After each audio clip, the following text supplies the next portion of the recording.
Hey, I want to welcome you to another great edition of the Flight Plan. Hey, listen, I run the real estate team called the Eagle Nexus, and part of this Eagle Nexus being brokered by LPT Realty is all about creating our planning. And so we came up with the term flight plan. And so this is what the flight plan is all about. It's ideas that I can share that I'm running in my business in hopes that you can also do some of these things for your real estate business as well. So last week, our Eagle Nexus real estate group got together and we talked about our business planning for 2025.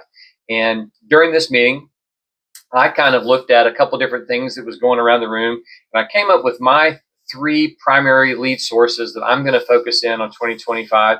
And the goal for me is to close 36 transactions using these three lead sources. And so the three lead sources are open houses. How do I do that at a high level? Number two is turning renters into home buyers. And number three is going to be turning investors into long and short-term buyers of investment properties. So imagine if you could transform your business and close 36 transactions a year. What would it look like for you and your family? And how do we get there? So why do 36 transactions matter a lot to me? Well, I want to set a goal for 3 transactions a month. And by doing this, it will totally change my financial impact, my footprint, and it'll help me get to my final destination of potential retirement stuff. So anyway, so it's kind of a big thing for me. 36 transactions would also put me into a black badge category with our brokerage. So the first thing I want to focus in on is open houses. And why are open houses powerful this time of year? Well, typically in 2024, we started with the changes through NAR. We felt like there is a disconnect between the home buyer agent into the actual home buyer itself. So we started seeing an uptick in the amount of guys that are just guys and home buyers out just shopping and going to open houses to see what's going on, because they felt like there was a lot less connection between that. They could just freely go out and shop. So my goal is to host 40 open houses. I'd like to do 40 open houses in 2025. And during those 40 open houses, I would like to capture 12 open house buyers.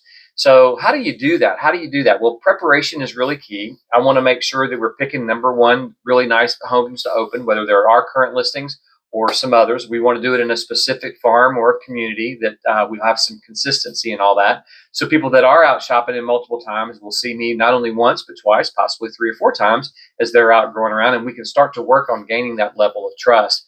So I want to make sure that I'm doing really well with QR codes. I want to make sure that those are set up so that when someone does register through a QR code, that it'll actually ping my CRM. And I want to make sure that when I'm asking for that information, that I'm standing there with them, being able to answer any kind of questions that they may have. Because I want to tell them, say, oh, yes, great. I now have it. I got it. Thanks so much. And this will allow them the opportunity to go and see and tour the property.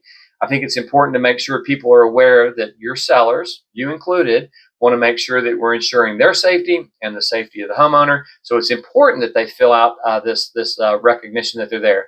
If someone's going to go look at an apartment, I saw this the other day and I thought this was pretty interesting.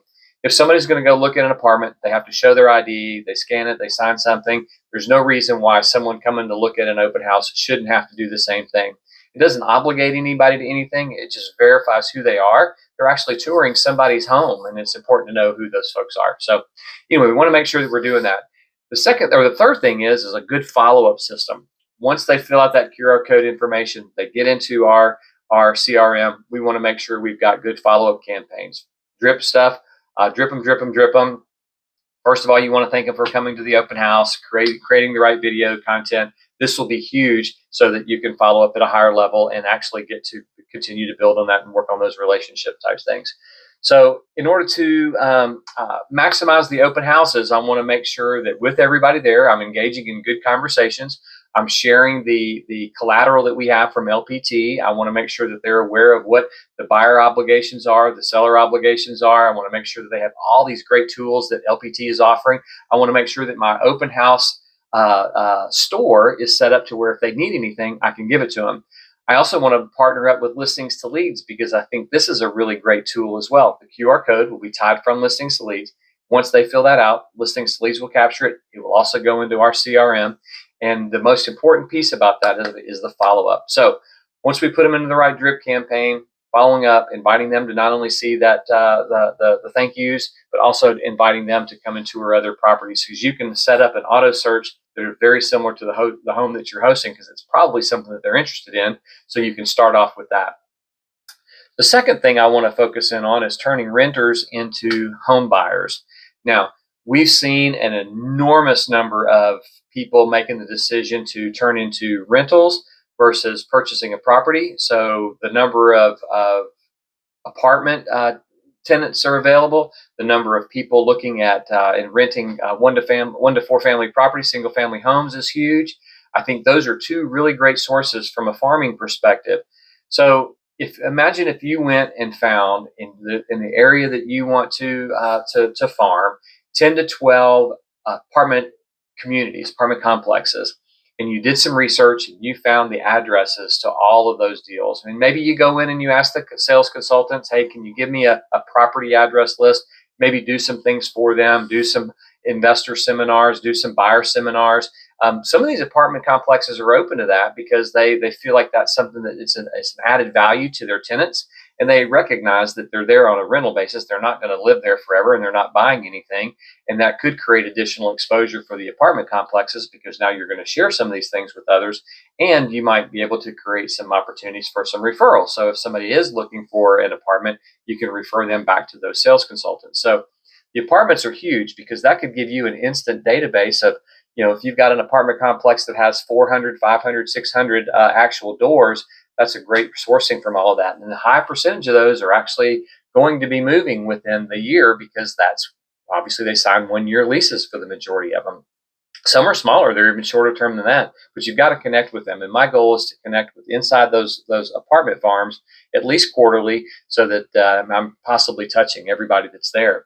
The second thing I want to do with renters to buyers is actually go into the zip code or the community that I want, and I want to look at all of the properties that were rented in the last 6 months.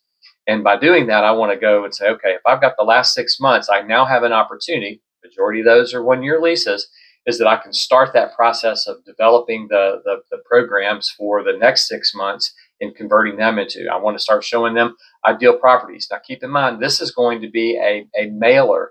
Obviously, I don't have phone numbers or anything like that. It's possible to go door knock if you want, but it's probably an area that's too large. However, the cool thing is setting up a quarterly drip campaign that would actually put something in the mail talking about the mortgage things that are going on, the community itself, and why it's important to purchase. We also want to use some social media ads for this. Hey, are you renting and currently looking to purchase? Now's a great time to get pre-approved. Hey, now's a great time to buy.